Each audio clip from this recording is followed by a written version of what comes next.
Welcome into Chicago Bears Now by Chat Sports. I am Harrison Graham, back with video number 2 on the day. A perfect reason to turn on those notifications after you subscribe, because you never know when we might hit you with another video. On today's show, we got some Bears versus 49ers news updates.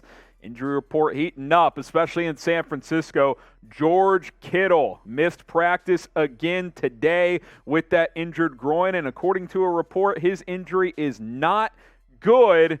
Pretty decent chance he may not play this week. Let's get you guys caught up on the latest here. Aaron Wilson of Pro Football Network broke this earlier today. He said one source characterized Kittle's status as being fluid, but emphasized the groin injury is, quote, not good, adding that it would be optimal for him to rest and rehab for a week or two. Another source called it a grade 2 strain that has limited Kittle's top end speed. One of the top tight ends in the game and well known for his toughness, Kittle wouldn't shock anyone if he opted to play through the injury. Nonetheless, his chances of playing nearly the entire season are considered much more likely if he sits out the season opener and doesn't further aggravate the injury.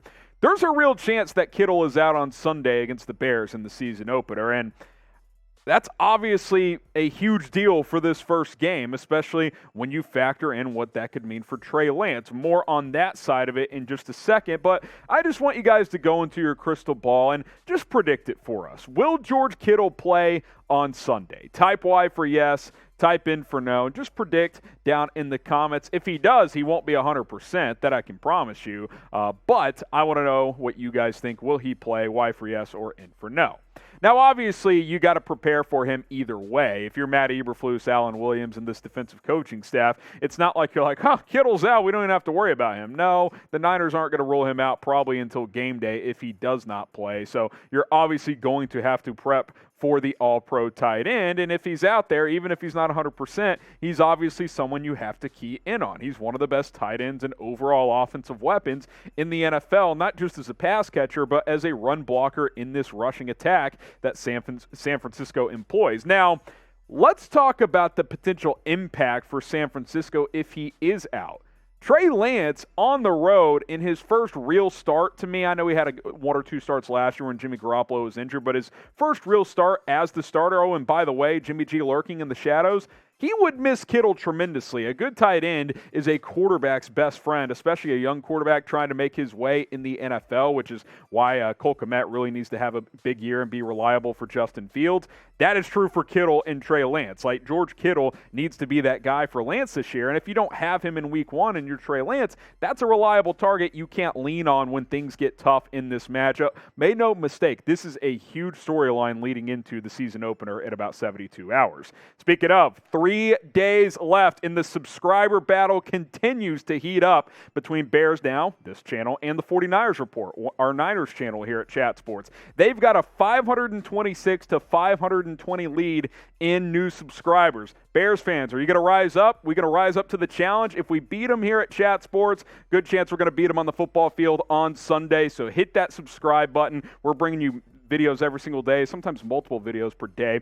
And, of course, we'll be live for a watch party on Sunday when we'll have a little super chat battle as well. Subscribe, join us. We'll be live 15 minutes before kickoff at 12:45 Eastern Time and at 11:45 Central Time if you're watching in Chicago. YouTube.com/Bears Now. Let's go. Let's beat the Niners in new subs and on the football field. All right, let's get to the Bears side of the injury report. Velus Jones Jr. missing practice yet again today. He has now missed the last 2 practices with a hamstring injury. We thought he had turned a corner. He practiced on Monday. Maybe they sugarcoated that a little bit since they didn't have to release an injury report until Wednesday. Got to be thinking he's trending toward not playing in the opener here. Sure, could he get out there and practice on Friday, but typically Friday is more of a walkthrough day for NFL teams.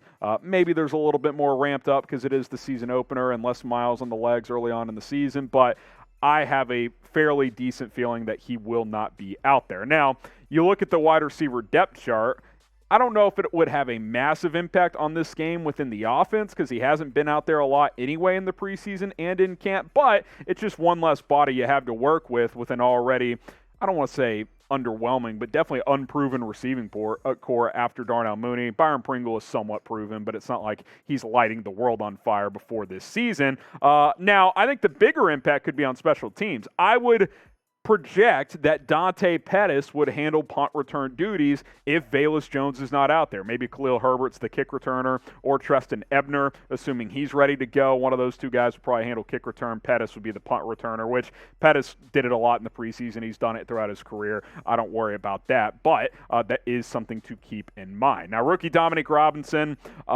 is also on the injury report still. He's limited with a knee injury. We'll see, probably more in that game-time decision type of range for the rookie out of Miami of Ohio. Obviously, you'd like to have him out there. I don't think it's super consequential if he plays. He's kind of your fourth defensive end right now, but you want to get this guy reps and see how much he can grow throughout his rookie season, so we'll continue to monitor that from afar as well. If you hate injuries, just spam H in the comments. No one likes him. Now, the good news is Lucas Patrick full go at practice again. We'll see if he plays center or guard. We'll have to see, but no one likes injuries. Type H down in the comment section below.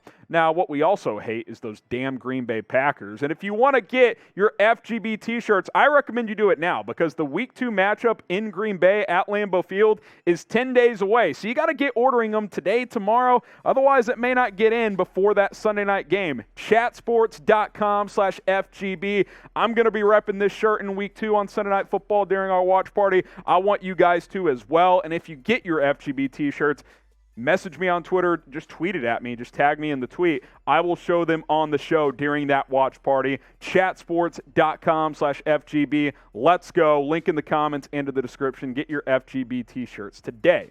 All right, Roquan Smith spoke today leading up to Week 1, and he says he loves the narrative from the national media that the Bears are already being counted out. They might have the number 1 pick, yada, yada, yada. He said, quote, "Wake them up." Here's a larger quote from Roquan. "It's crazy. You normally don't see it as much, but when you have a young team, a lot of guys that are hungry," this is about the hits principle, by the way, and a lot of guys that, if we're being honest, haven't done a lot in this league so far.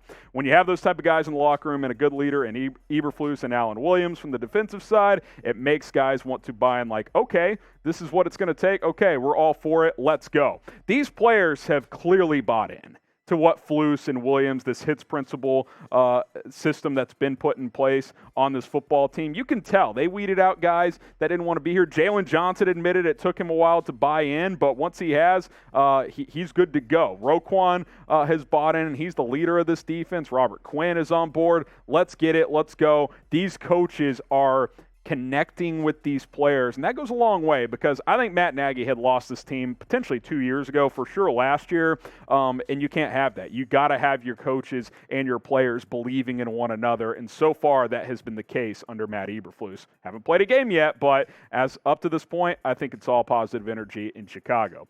Now, if you think the Bears will win in Week 1 and prove the national narrative wrong, type me in the comments. I've called the upset all week. I've called it for months, actually. When the schedule came out, I said, ooh, I like getting the Niners early because it's Trey Lance's first real start. And now that Kittle may be out, I really like the Bears pulling off the upset. Type me down below if you think the Bears pull off the Week 1 upset.